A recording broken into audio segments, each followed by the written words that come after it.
प्रिय विद्यार्थियों, यदि अपने अंदर से निकालना चाहते हो बोर्ड एग्जामिनेशन का फियर, तो रहना पड़ेगा आप लोग को डीजे सर मैथ के नियर। आप सभी लोगों का स्वागत है आपके अपने YouTube channel DJ sir math पर। बहुत ही जानदार, बहुत ही शानदार होने वाला है ये सेशन, क्योंकि यहाँ पर हम लोग डिस्कस करने वाले हैं। यहाँ फुल डिस्कशन होगा और वीडियो को बिना स्किप किए पूरा देखिएगा। प्री बोर्ड परीक्षा देखिए आप लोग का है सर पर, उसके लिए जबरदस्त तरीके से तैयारी करते रहिए आप लोग डीजे सर चैनल के साथ जुड़कर। और ये बहुत ही मोस्ट इंपॉर्टेंट पॉपुलर जो सेट एडिशन एएम सेट का देखिए ये पेपर है, बहुत ही जानदार है। और बहुत ही जल्दी जो आप लोग का है प्री बोर्ड का पेपर भी स्टार्ट हो गया है, कुछ विद्यालयों पर, कुछ विद्यालयों पर जल्दी स्टार्ट हो जाएगा। तो एएम कोड का देखिए प्री बोर्ड परीक्षा का देखिए 2024 का पेपर है, कक्षा 12 के विद्यार्थियों के लिए भौतिक विज्ञान का लेटेस्ट है, बहुत ही जानदार है, बहुत ही शानदार है। और यहाँ से प्रश्न आप लोग को देखने को जरूर मिलेगा।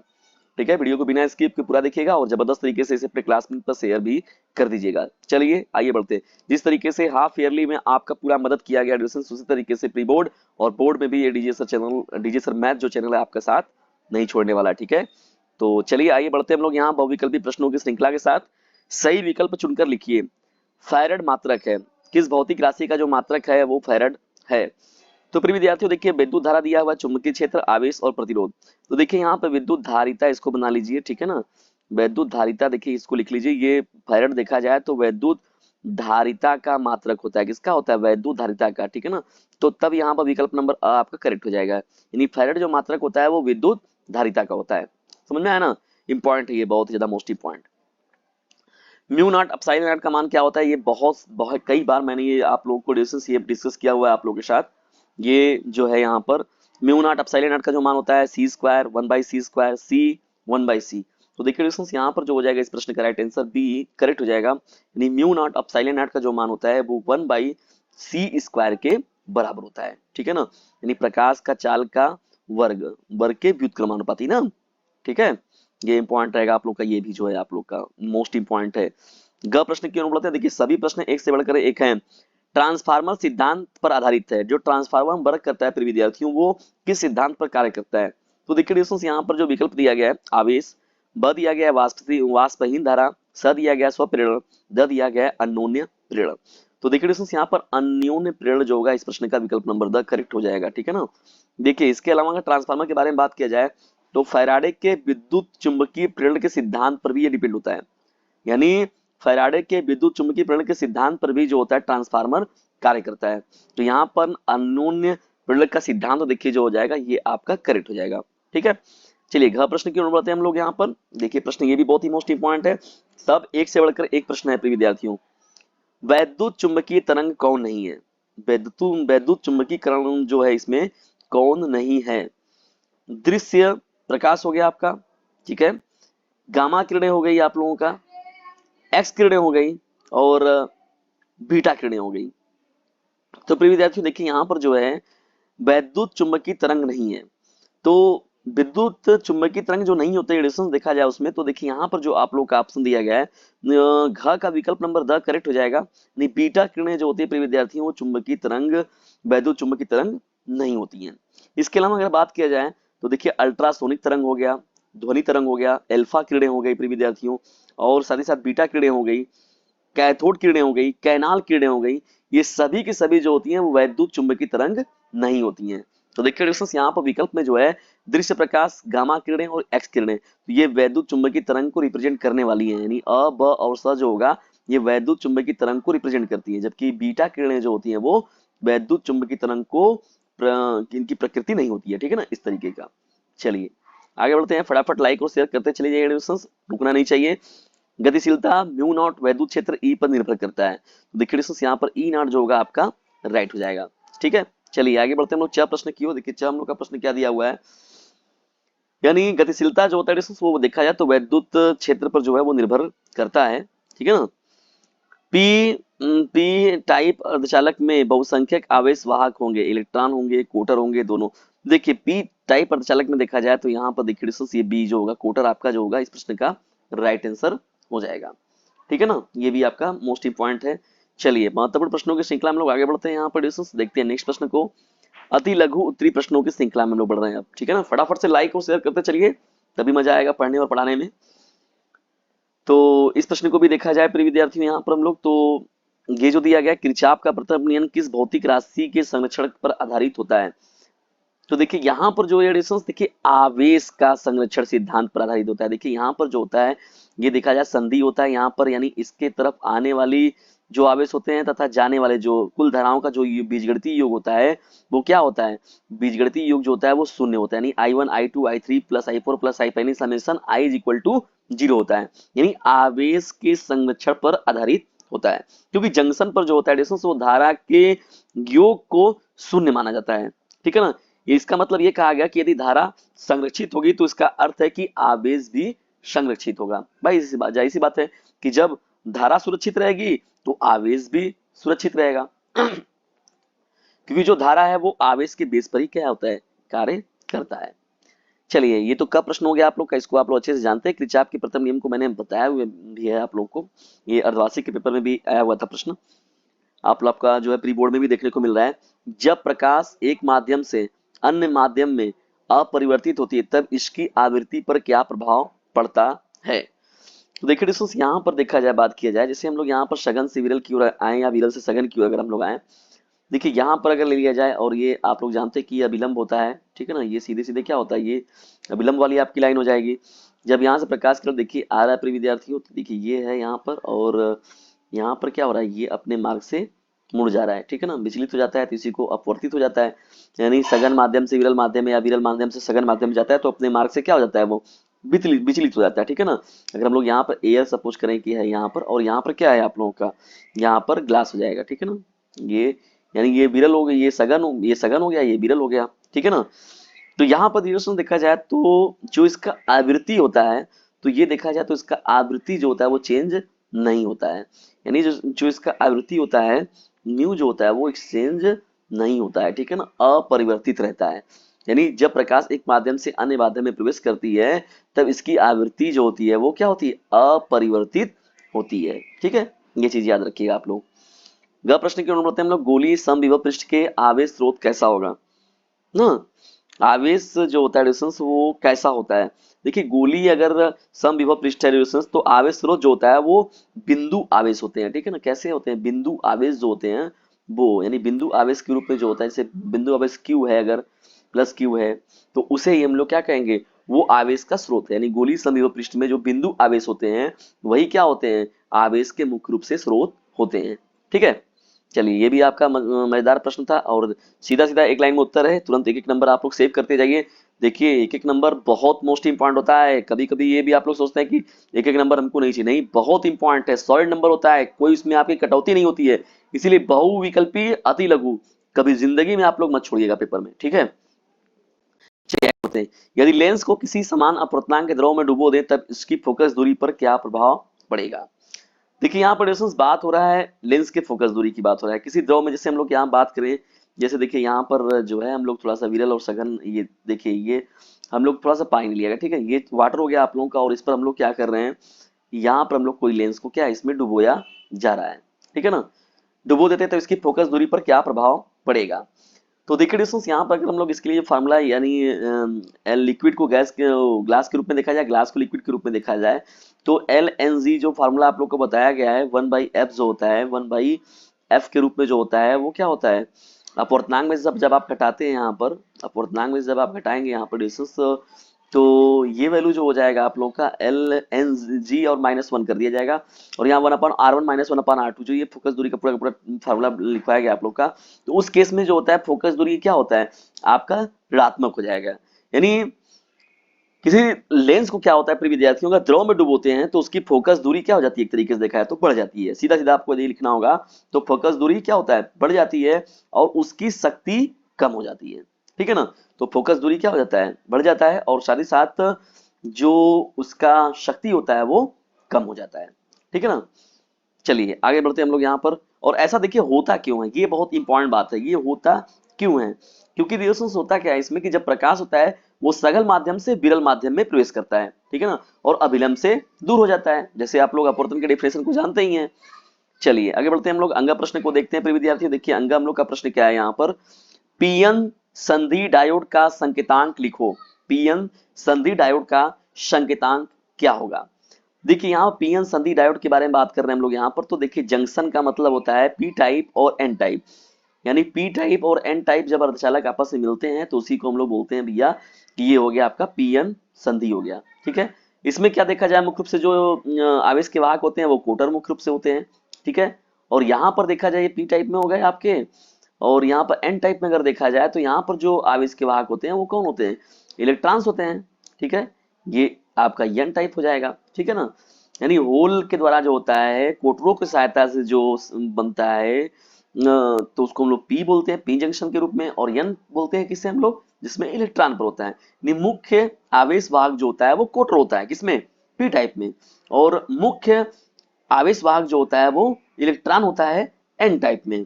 इसका मतलब कि ये तो अल्पसंख्यक की बात होगी तो उसके विपरीत में जो अपोजिट वाला हो जाएगा। अब इसका देखिए प्रतीक के बारे में बात कर रहा है, तो आइए थोड़ा सा हम लोग प्रतीक भी देख लेते हैं। देखिए यहाँ पर जो होता है प्रिय विद्यार्थियों, देखिए ये जैसे हो गया आप लोगों का, और ये हो गया। ठीक है, ठीक है, कि ये हो गया आपका, और यहाँ पर ये आप लोग ले लीजिए, और ये प्रिय विद्यार्थियों ऐसे हो जाएगा, और यहाँ से ये सीधे हो जाएगा। देखिए ये पी को रिप्रेजेंट कर रहा है और ये एन को, तो यही जो होता है सिंबल होता है। और करंट का जो देखिए डायरेक्शन होता है प्रिय विद्यार्थियों, वो इस तरीके से आप रिप्रेजेंट कर देंगे। ठीक है, ये करंट यानी फ्लो ऑफ करंट का इस तरीके से डायरेक्शन होता है। तो ये होता है देखिए डिस्टेंस आप लोग का क्या होगा, पी एन संधि डायोड का संकेतांक होता है। ठीक है ना, फटाफट शेयर नहीं कर रहे प्रिय विद्यार्थियों, शेयर नहीं करते हैं मजा नहीं आता है। ठीक है, जबरदस्त तरीके से इसे आप लोग शेयर जरूर किया करिए, क्योंकि आप लोग के लिए डिस्टेंस बहुत ही स्ट्रगल करके, बहुत ही संघर्ष से, बहुत ही कहाँ से पेपर लाया जाता है। प्रिय विद्यार्थियों से बहुत सारे प्रिय विद्यार्थी भी सपोर्ट करते हैं, इसमें पेपर को भेजते हैं। कई विद्यार्थियों को विद्यालयों पर जाया जाता है, उन लोगों से मिला जाता है, प्रश्न पेपर वगैरह कलेक्ट किया जाता है, तब आप लोग के लिए डिस्टेंस ये सभी चीजें तैयार हो पाती हैं। तो आपके लिए, आपको एक कंटेंट देने के लिए प्रिय विद्यार्थियों बड़ी ज्यादा वर्क करना पड़ता है, बहुत सारे वर्क होते हैं, तब जाकर आप लोग को एक कंटेंट मिल पाता है। तो आपकी भी पूरी जिम्मेदारी है कि जबरदस्त तरीके से इसे अपने क्लासमेट पर शेयर करें। धातु के चालक तार के प्रतिरोध पर ताप का प्रभाव क्या होगा, धातु के चालक तार के प्रतिरोध पर ताप का प्रभाव क्या होगा। तो धातु के चालक तार की बात हो रही है, प्रतिरोध पर ताप का क्या प्रभाव होगा। तो देखिए प्रतिरोध पर अगर देखा जाए, तापमान बढ़ने का देखा जाए तो मुख्य रूप से विशेष प्रभाव इस पर पड़ता है। यानी जब तापमान बढ़ाते हैं हम लोग तो रेजिस्टेंस का प्रतिरोध भी क्या होता है, बढ़ जाता है। यही तापमान बढ़ने से क्या होता है, मुक्त इलेक्ट्रॉनों की गतिज ऊर्जा, जाहिर सी बात है, जैसे जाहिर सी बात है भैया, यहाँ पर देखिए पात्र है कोई आपका, अब इसमें क्या है, इलेक्ट्रॉन है, अब मुक्त इलेक्ट्रॉन है ये, अगर इनको हम लोग क्या किए, भगोना देखिए इसमें भर दिए, इसमें रख दिया। जैसे आप सीधा समझिए कि जैसे आप बर्तन में चावल पकाते हैं, जब आप उसमें टेम्परेचर बढ़ाते हैं तो उसमें जितने भी आपके पूरे चावल के दाने होते हैं वो और तेजी से क्या होते हैं, उसमें उसमें कूदते हैं। या दाल वगैरह को भी अगर आप देखते हैं तो उसमें भी ये चीजें देखने को मिलती है। तो यही चीज यहाँ पर है, नहीं तापमान बढ़ने से क्या होता है, चालक में मौजूद जो मुक्त इलेक्ट्रॉन होता है कि उसकी गतिज ऊर्जा बढ़ जाती, गतिज ऊर्जा बढ़ जाती है। ठीक है, इसमें धनायनों की टक्कर भी बढ़ते हैं, ऋणायन के भी बढ़ते हैं। तो इस तरीके से क्या होता है प्रिय विद्यार्थियों, प्रतिरोध बढ़ जाता है, और इस केस में क्या होता है, उसका चालकता जो होता है वो घट जाता है। भाई जाहिर सी बात है, जब प्रतिरोध बढ़ेगा तो उसका चालकता घट जाएगा। ठीक है, ये भी मोस्ट इंपॉर्टेंट है। इसका मतलब कहा जाए तो चालक का प्रतिरोध क्या होता है, क्षेत्र के साथ व्युत्क्रमानुपाती होता है। और ये इंपॉर्टेंट बात रहेगा, एक टॉपिक के रूप में आप एक्स्ट्रा जो है ये चीजों को याद करके अपने माइंड में रख सकते हैं, ताकि जरूरत पड़ने पर इसको अगर पूछे तो या आप इसको भी बता सकते हैं या लिख सकते हैं। सी आर का मात्रक तथा बीमा लिखो। देखिए सी आर के बारे में पूछा जा रहा है विद्यार्थियों, तो ये तो आपका हो गया, यानी ताप बढ़ाने पर चालकता क्या होती है, घटती है, क्योंकि प्रतिरोध बढ़ रहा है। ठीक है ना, ये तो आपका हो चुका था। अब सी आर का मात्रक हम लोग को देखना है विद्यार्थियों कि सी आर का जो मात्रक होता है वो क्या होता है। देखिए सी आर के मात्रक के रूप में अगर देखा जाए डिस्टेंस, तो ये मुख्य रूप से जो होता है, इसका C R is equal to जो होता है क्या है, dt होता है, नहीं ठीक है ना, dt के रूप में इसको हम लोग देखते हैं मुख्य रूप से। और t जान रहे हैं कि किसको रिप्रेजेंट करता है, सेकंड को रिप्रेजेंट करता है, समय को, सेकंड को। और सेकंड के लिए अगर हम लोग देखा जाए तो यानी t पावर क्या हो जाएगा आपका, t पावर 1 हो जाएगा, यानी m 0 हो जाएगा और l भी 0 हो जाएगा, लेकिन t पर आपका 1 रहेगा। तो यही आपका सीधा सीधा हो जाएगा सी आर का मात्रा। ठीक है ना, यस, यानी I इज इक्वल टू क्या होता है, सी डीवी बाई डी टी होता है। तो जिसको आप सॉल्व करेंगे तो इसमें देखने को मिलता है मुख्य रूप से यहाँ पर, तो जो सी आर होता है वो डी टी के इक्वल होता है। तो यानी टी जो होता है वो सेकंड टाइम को बता रहा है, सेकंड हो गया इसका मात्रक। और अगर बीमा देखा जाएगा तो बड़े ब्रैकेट के अंदर टी हो जाएगा। ठीक है, लारेंज बल क्या है, आइए चलिए समझ लेते हैं हम लोग लारेंज बल के बारे में मेरे विद्यार्थियों। देखिए लारेंज बल के बारे में अगर हम लोग बात करें तो भौतिकी में अगर देखा जाए मुख्य रूप से, तो बिंदु आवेश पर वैद्युत चुंबकीय क्षेत्र में लगने वाला जो बल का मिश्रित रूप होता है उसी को हम लोग कहते हैं लारेंज बल। ठीक है ना, लाया हुआ बल। F इज इक्वल टू क्या होता है प्रिय विद्यार्थियों, देखिए यहाँ पर ये F इज इक्वल टू होता है ये आप लोग का Q v B sine theta. Q v B, थोड़ा सा लैपटॉप पर उंगली से चलाने, माउस से। क्यू भी बी, आप लोग जबरदस्त तरीके से शेयर करते ही नहीं है, नहीं तो फिर हम लोग भी आ जाता थोड़ा स्मार्ट क्लास बोर्ड वोर्ड पर, तब और भी मजा आता आप लोग के साथ। कोई बात नहीं प्रिय विद्यार्थियों, अभी स्ट्रगल जोन में हम लोग हैं, जब इसमें से निकला जाएगा तो जबरदस्त तरीके से, अभी लैपटॉप पर है तो कल स्मार्ट बोर्ड पर भी आ जाएगा। F is equal to q v B sine theta. ठीक है, तो ये लारेंज बल हो जाएगा आप लोग का F is equal to q v B sine theta. यानी बिंदु आवेश पर क्या होता है प्रिय विद्यार्थियों की वैद्युत चुंबकीय क्षेत्र में लगने वाला जो बल होता है उसका जो मिश्रित रूप होता है उसी को हम लोग लारेंज बल कहते हैं। और इसका अगर गणितीय निरूपण देखा जाए तो F is equal to q v B sine theta होता है। यानी मुख्य रूप से देखा जाए तो आवेशित कण जो होता है डिस्टेंस की गति जो होती है वो चुंबकीय क्षेत्र से होकर मुख्य रूप से ये गुजरती है, तभी ये भी मिल रहा है आप लोग को। और इस प्रक्रिया में क्या होता है डिस्टेंस, ये क्षेत्र के जो रेखाएं होती है उनको ये कट भी करता है, तो जाहिर सी बात है कण का वेग भी मिलेगा भी और चुंबकीय क्षेत्र भी वहां पर मिलेगा। ठीक है, और क्यों भाई जो झुकाव रहेगा तो थीटा तो अपने आप मिलेगा, स्वाभाविक है। और आवेश है तो क्यू जो है वो आवेश को रिप्रेजेंट कर रहा है। ठीक है ना, चलिए फटाफट शेयर करते चलिए तभी मजा आएगा। ठीक है ना, जब तक आप लोग शेयर नहीं करेंगे, देखिए डिस्टेंस न्यूमेरिकल वाला पार्ट बहुत इंपॉर्टेंट होता है। फिजिक्स में क्या होता है आप लोग न्यूमेरिकल में फंस जाते हैं, अगर अच्छे से नहीं पढ़ेंगे तो आपका फेल होना तय है। तो डीजे सर चैनल के साथ भी जुड़कर पढ़िए ताकि आप लोग को न्यूमेरिकल में बहुत ज्यादा प्रॉब्लम ना हो। केवल आप डिफिनेशन के बेस पर जाएंगे तब भी आप फंस जाएंगे, या केवल आप अगर, तो आप लोग को ओवरऑल पूरा वर्क करना पड़ेगा प्रिय विद्यार्थियों, बच नहीं सकते आप इससे। ठीक है ना, तो उस जब बाद में आपको करना ही है उससे बेहतर है कि आप इसको पहले से ही थोड़ा अच्छे से करें। चलिए आइए हम लोग बढ़ते हैं, यहाँ तरंगाग्र क्या होता है इसके प्रकार लिखिए। तरंगाग्र का मतलब क्या होता है प्रिय विद्यार्थियों, इसको हम लोग थोड़ा समझते हैं। देखिए यहाँ पर जो है, अगर मान लेते हैं इसको हम लोग थोड़ा सा समझाने का प्रयास मैं करूं, सपोज कीजिए ये आपका नदी है। ठीक है, और यहाँ पर मान लीजिए कोई एक व्यक्ति है। ठीक है, अब इसने क्या किया प्रिय विद्यार्थियों, एक ईटा इसने यहाँ पर थ्रो कर दिया। ठीक है, अब यहाँ पर देखिए ये जब ईटा यहाँ पर पत्थर कंकरीला कुछ भी जब थ्रो करते हैं, जब भी हम लोग फेंकते हैं ईटे को, तो आप देखते हैं कि पानी में जो होता है डिस्टेंस, वो ऐसे लहरें जो होती हैं वो उठना चालू हो जाती हैं। ठीक है ना, क्या होती हैं वो चालू हो जाती है इस तरीके से, वो लहरें होती हैं दूसरी लहरों को ढकेलने में, तीसरी लहरों को ढकेलने में, चौथी लहरों को ढकेलने में, तो वो उन लहरों का बहुत बड़ा योगदान होता है। ठीक है ना, तो उसमें क्या होता है डिस्टेंस, जब एक लहर है और दूसरी लहर है, तो एक लहर दूसरे लहर के लिए जो जिम्मेदार है मुख्य रूप से, ठीक है ना, जो उसको आगे की ओर ढकेल रहा है, तो उन्हीं बीच को यानी उस वर्क को, उस कार्य को ही, इस प्रक्रिया को ही हम लोग तरंगाग्र के रूप में देखते हैं। ठीक है ना, ये चीज मुख्य रूप से जो देखने को मिलता है। देखिए यहाँ पर जो है ये इस जो होता है इसको हम लोग तरंगाग्र के रूप में देखते हैं। यानी जब होता क्या है कि जब किसी भी प्रकाश पुंज में अगर देखा जाए तो प्रकाश तिरंगे अगर निकलती है, भाई प्रकाश के लिए प्रकाश तरंगे की बात किया जाएगा, जल में जल तरंगों की बात किया है, जल में देखा जा रहा है, तो माध्यम में किसी क्षण विशेष पर क्या होता है डिस्टेंस, वह सतह जिस पर सभी समान क्या करते हैं, मुख्य रूप से होते देखा जाए तो उनको ना, मुख्य रूप से जो होता है एक तरीके से एक फेज में वो हो जाते हैं, सेम फेज में हो जाते हैं, तो उनको हम लोग क्या बोलते हैं, तरंगाग्र के रूप में बोलते हैं। ठीक है, चलिए देखिए, अब देखिए यहाँ पर अगर कहा जाए कि अब देखिए इनको होता क्या है, ये कितने प्रकार के, तो मुख्य रूप से तरंगाग्र जो होता है वो 3 प्रकार का होता है आपका। कौन कौन होता है प्रिय विद्यार्थियों, 3 प्रकार में अगर देखा जाए तो ये गोली तरंगाग्र के रूप में वो देखने को मिलता है, बेलनाकार के रूप में भी देखने को मिलता है, और समतल तरंगाग्र भी देखने को मिलता है। देखिए होता क्या है, देखिए यहाँ पर जो है अगर मान लीजिए बिंदु से निकल रहा है, ठीक है, यहाँ से, तो ऐसे जब ये निकल रहे हैं जा रहे हैं, तो इनको हम लोग क्या करते हैं डिस्टेंस, जब ये जाते हैं तो ये गोलाकार के रूप में बनते हैं, तो इनको हम लोग कहते हैं गोली तरंगाग्र बन रहा है ये। ठीक है, अब लेकिन जैसे यहाँ पर क्या है, जब ये जाते हैं बेलनाकार का मतलब हो गया आपकी बेलन के शेप का हो जाएगा। ठीक है, बेलन में जब ये चीज देखने को मिलेगा तो वहां हो जाएगा आप लोगों को क्या, वो आपका सिलिंड्रिकल फॉर्म में हो जाएगा। ठीक है, और जब आप लोगों का ये भी सिलिंड्रिकल से होकर गुजरेगा जब, तो ये आपका प्लेनर में चला जाएगा, तो इसको हम लोग बोलते हैं प्रिय विद्यार्थियों की भैया ये आपका क्या हो गया, समतल तरंगाग्र हो गया। इस तरीके का मतलब हो गया कि तरंगाग्र जो होता है वो 3 प्रकार का होता है। कौन कौन, गोली तरंगाग्र, बेलनाकार तरंगाग्र और समतल तरंगाग्र। ठीक है, ये 3 आपके प्रकार जो होंगे वो राइट हो जाएंगे। चलिए घ प्रश्न की हम लोग बढ़ते हैं।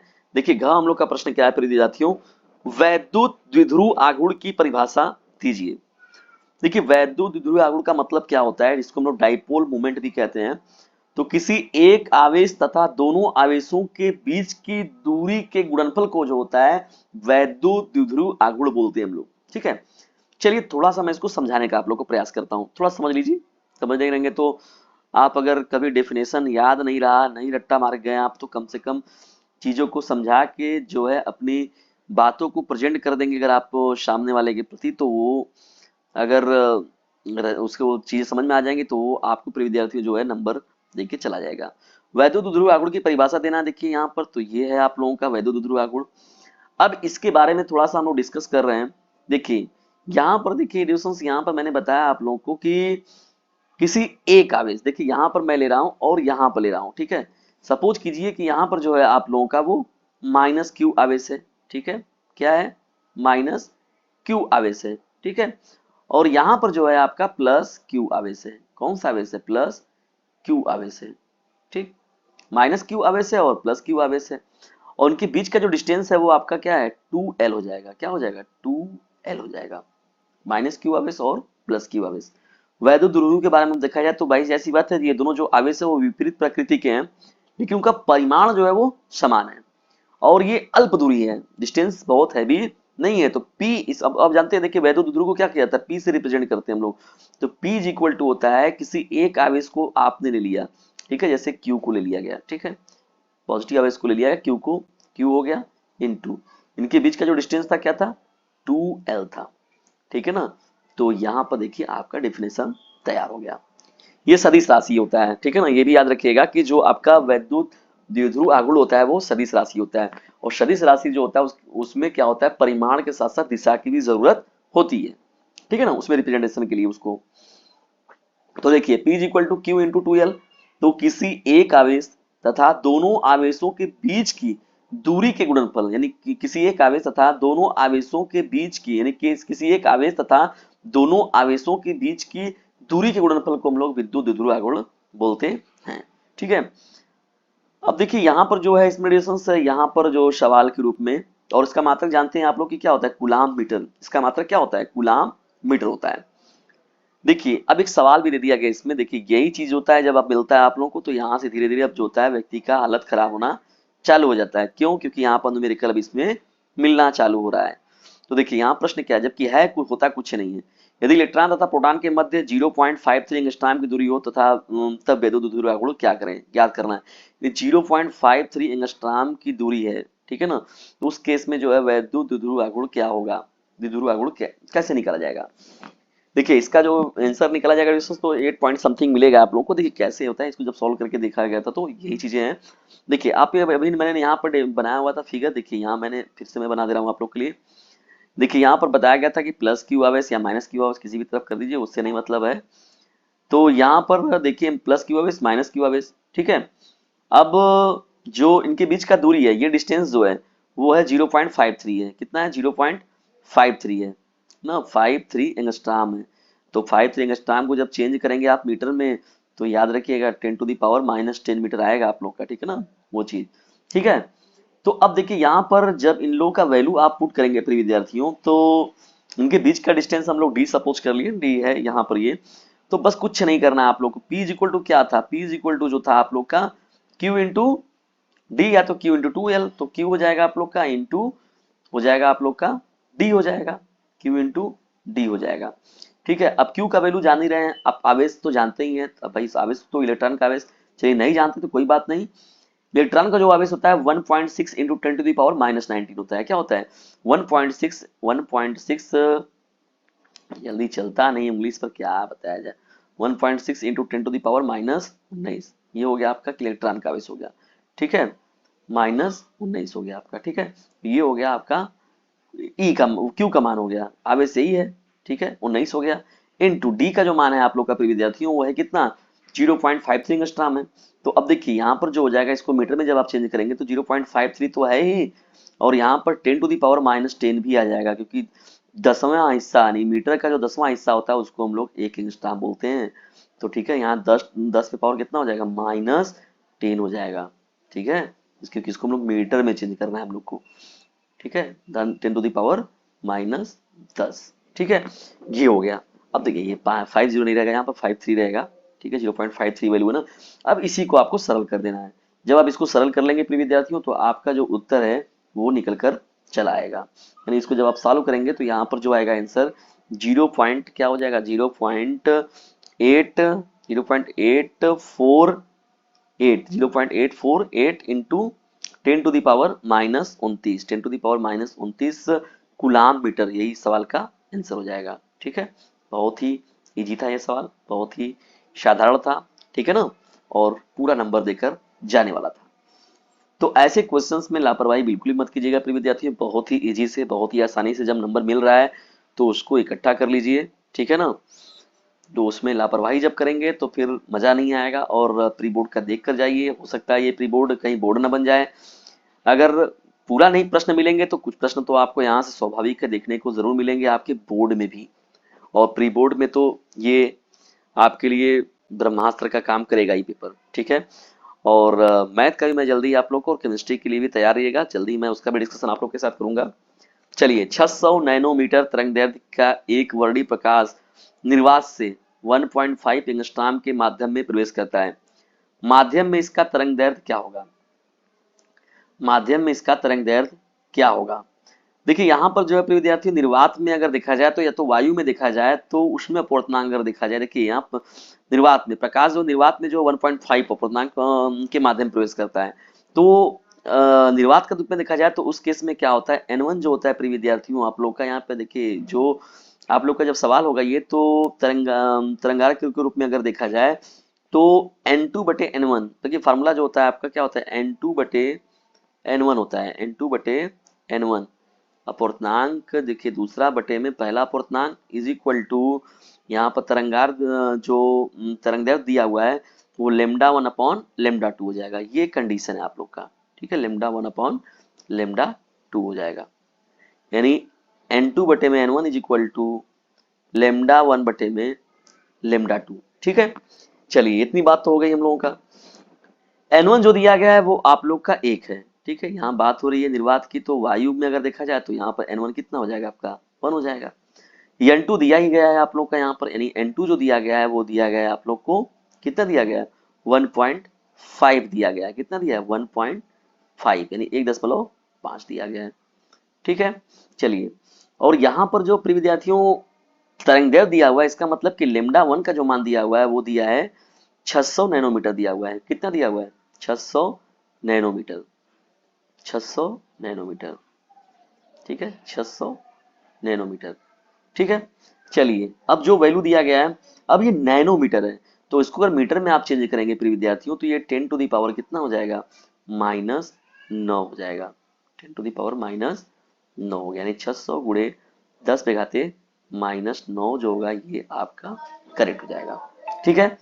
अब चलिए, इस कंडीशन में जब आप इसको हल करेंगे प्रिय विद्यार्थियों, जब रख के इसको आप सॉल्व करेंगे, देखिए वैल्यू मिल गई, अब आपको यहाँ पर आपको λ2 निकालना है। यहाँ पर R2 की N2 की वैल्यू कितनी हो गई, 1.5, N1 की वैल्यू कितनी हो गई, 1 हो गई, और λ2 को ऊपर भेज दीजिए, λ1 कितना दिया है, 600 इंटू 10⁻⁹ तो यहाँ पर जब आप करेंगे प्रिय विद्यार्थियों तो देखिए -9 तो हम लोग ऐसे ही लिखे हैं, लेकिन अगर नैनोमीटर में अगर आपको उत्तर चाहिए तो इस सवाल का जो आंसर आएगा वो आपका 400 नैनोमीटर जो होगा, इसको सॉल्व करेंगे तो ये 400 नैनोमीटर जो होगा इस सवाल का आंसर हो जाएगा, ठीक है। बहुत ही इजी सवाल था ये भी आप लोगों का, और इजी तरीके से इसको कर भी सकते हैं, और उससे भी इजी तरीके से आप लोग को बताया गया, ठीक है। तो डीजे सर चैनल के साथ जुड़कर जबरदस्त तरीके से तैयारी करिए, और शेयर भी करते चलिए, शेयर आप नहीं करेंगे प्रिय विद्यार्थियों तो मजा नहीं आएगा। तो आपसे विनम्र निवेदन है कि जो भी चीजें आप जिसका लाभ उठाते हैं तो उससे दूसरों को भी आप लाभान्वित जरूर कीजिए प्रिय विद्यार्थियों। हो सकता है कुछ सहाय कमजोर, इकोनॉमिकली कमजोर विद्यार्थी होंगे तो उनके लिए ये चैप्टर ये जो होगा, या अच्छे खासे भी अगर आप रहेंगे प्रिय विद्यार्थियों तो कम से कम पेपर तो आप देख सकते हैं, तो खुद भी लाभ उठाइए और दूसरों को भी उससे लाभान्वित जरूर कीजिए। देखिए, कांच व हीरे का अपवर्तनांक दिया है 1.5, 2.40, इसका हीरे के सापेक्ष अपवर्तनांक, इसका हीरे के सापेक्ष कांच का अपवर्तनांक ज्ञात कीजिए। ये भी देखिए बहुत ही इजी सवाल है, ठीक है ना। इसमें अगर चावल पूछता तो चाल तो थोड़ा सा मान लीजिए थोड़ा सा सवाल में दम था, लेकिन यहाँ पर तो कुछ भी दम नहीं है। हीरे के सापेक्ष कांच का अपवर्तनांक, हीरे के सापेक्ष कांच का अपूर्णांक। तो हीरा कहाँ रहेगा भैया, नीचे रहेगा, नीचे हो गया हीरा, मैं एस से रिप्रेजेंट कर दे रहा हूँ। और कांच कहाँ रहेगा, इसको जी से ही रहने दीजिए, जी रहने दीजिए। अब देखिए जो कांच व हीरे का अपूर्णांक क्रमशः जो दिया गया है यहाँ पर, तो कांच बटे में हीरा है। तो ग्लास देखिए कितना है, कांच व हीरे का अपूर्णांक, तो कांच का 1.5 है, तो 1.5 को ऊपर रहने दीजिए, 1.50 को, और बटे में जो नीचे है वो 2.40 को नीचे कर दीजिए, किसको, 2.40 को, किसको, 2.40 को, 2.40 को जो है वो नीचे छोड़ दीजिए। जब आप इसको सॉल्व कर लेंगे तो आपका आंसर निकल के चला आएगा। बहुत ही इजी ये भी था आपका। इसका मतलब कि 1.5 में जो है आपको डिवीजन निकालना है 2.4 का, 0.625, यानी 0.625 जो होगा इस सवाल का आंसर हो जाएगा। इसका मतलब कि जिसको निकालना होता है, यानी जिसके सापेक्ष निकालना है, तो वो कहाँ रहेगा, नीचे रहेगा। तो हीरे के सापेक्ष निकालना है तो हीरा नीचे हो गया, और जिसको निकालना है वो ऊपर रहेगा आपका, ठीक है ना। तो कांच का पर्ण निकालना था तो ग्लास ऊपर हो गया और हीरा नीचे हो गया, डिवीजन कर दिए, आंसर आ गया। उल्टा पूछता उल्टा कर लेते आप, ठीक है ना। ये इंपॉर्टेंट रहेगा, ये हमेशा याद रखिए कि जिसके सापेक्ष पूछेगा तो वो नीचे रहेगा और जिसका पूछेगा वो ऊपर रहेगा, ठीक है। चलिए आगे बढ़ते हम लोग। पी टाइप अर्धचालक क्या है, इसको देखिए फिर विद्यार्थियों बताने की जरूरत नहीं है, अब आप लोग बहुत ईजी है ये, इसको आप लोग जान चुके हैं अच्छे से एकदम। तो पी टाइप अर्धचालक जो होता है वो क्या होता है, कोटरों की सहायता जो होता है इसमें ना, ये ताप के प्रभाव को स्पष्ट कीजिए। यदि किसी धातु के तार की लंबाई जो खींचकर दोगुनी कर दी जाए तो इसका प्रतिरोध कितने प्रतिशत बढ़ेगा, इसका जो प्रतिरोध जो होता है डिस्टेंस वो कितना हो जाएगा। तो सीधा सी बात है, अगर लंबाई खींचकर दोगुना कर दिया जाएगा तो प्रतिरोध जो हो जाएगा वो 4 गुना हो जाएगा। कितना हो जाएगा, 4 गुना। तो इसको भी आप इजीली तरीके से निकाल सकते हैं प्रिय विद्यार्थियों। समांतर प्लेट संधारित्र की धारिता के लिए व्यंजक स्थापित करना है, नति कोण क्या है, ये सब है। देखिए हम लोग का जो है ये लगभग आधे घंटे क्लास जो है हो गया है और ओवर भी हो रहा है। तो ये सब है इजी रिलेशन। देखिए यहाँ पर जब इसको आप आयतन निकालना चाहते हैं तो वो भी एकदम इजी तरीके से इसको भी किया जा सकता है। ये सब पूरा है, ये दो गुना क्यों होता है या 4 गुना क्यों हो जा रहा है, ये सब एकदम इजी तरीके से। नति कोण आप जानते ही हैं, नति कोण भी जो है डेफिनेशन ये बहुत इंपॉर्टेंट होता है, हर बार पूछता है ये नति कोण, जो कि नति कोण क्या होता है। तो नमन कोण जिसे हम लोग बोलते हैं, नति कोण बोलते हैं ना। तो जो परिणामी जो चुंबकीय क्षेत्र के रूप में देखा जाए तो मुख्य रूप से रिलेशन देखिए, जो फिगर वगैरह बनाकर थोड़ा सा देखा जाता है इसका ना, फिगर डायग्राम हो गया, ऐसे हो गया। तो ये देखिए कोण के रूप में जब मिलता है हम लोग को तो ये नति कोण के रूप में हम लोग देखते हैं इसको। आप लोग बहुत जो है इसको तैयार भी किए होंगे नति कोण को। नति कोण बहुत इजी डिफिनेशन है, बार बार पूछा जाता है। देखिए एलसीआर पर देख परिपथ से संबंधित है, एलईडी क्या है इसको देख लीजिएगा आप सभी लोग। दो समांतर धारावाहिक चालक के मध्य एकांक लंबाई पर लगने वाले बल का व्यंजक स्थापित करना है, आइंस्टाइन के प्रकाश विद्युत समीकरण का निगमन करना है, अपवाह वेग परिभाषित करिए तथा वैद्युत धारा तथा अपवाह वेग में संबंध स्थापित कीजिए। ये बहुत इंपॉर्टेंट है, हर बार पूछने वाला प्रश्न। इन सभी प्रश्नों को देख लीजिएगा प्रिय विद्यार्थियों। जिसमें आपको दिक्कत होती है तो डीजे सर चैनल आप लोग के लिए अवेलेबल है, आपको परेशान होने की जरूरत बिल्कुल भी नहीं है। तुरंत जाइए डीजे सर चैनल पर, डीजे सर मैथ पर, कमेंट बॉक्स में अपनी राय दीजिए, जैसा भी रहेगा तो मैं आप लोग को जो है इसका सलूशन उपलब्ध कराने का पूरा प्रयास करूंगा। उसके लिए आप निश्चिंत रहिएगा। गास का देखिए कथन पूछा गया है, सिद्ध करने के लिए अन्योन्य प्रेरण गुणांक को परिभाषित करना है। ट्रांसफार्मर जानते ही हैं, एकदम पॉपुलर क्वेश्चन है, हर बार पूछता है। ट्रांसफार्मर क्या, इसके संरचना कार्य सिद्धांत एवं प्रकारों का स्पष्ट करना तरीके से बताना है। तो ट्रांसफार्मर तो फिक्स है आपका, वो मिलना ही है। गास जो है, गास से कथन इसको सिद्ध करना है या तो लिखना। किरचॉफ का परिपति नियम देखिए हो गया, इसको प्रूव कीजिए पहला दूसरा, या तो पहले दूसरे नियम को लिखना है। ये भी हर बार का पॉपुलर क्वेश्चन है। तो कुछ क्वेश्चंस ऐसे होते हैं प्रिय विद्यार्थियों के जो पहले से ही बताते हैं कि भैया मैं आने वाला हूँ, मेरी तैयारी आप लोग अच्छे से कीजिए, ठीक है ना। तो इस तरीके से पेपर भी आप लोग को आउट मिल जाता है एक तरीके से ना। तो ये आपकी जिम्मेदारी है कि जबरदस्त तरीके से इसे अपने क्लासमेट पर शेयर भी करें और जबरदस्त तरीके से इसका खुद भी लाभ उठाएं और दूसरे को भी इससे लाभान्वित करें। क्योंकि डीजे सर का कहना है पढ़ने के साथ ही साथ इसे अपने क्लासमेट पर शेयर करते रहना। तो जल्दी मिलते हैं किसी अन्य वीडियो में किसी अन्य टॉपिक के साथ। तब तक के लिए टेक केयर, गुड बाय, जय हिंद, जय भारत।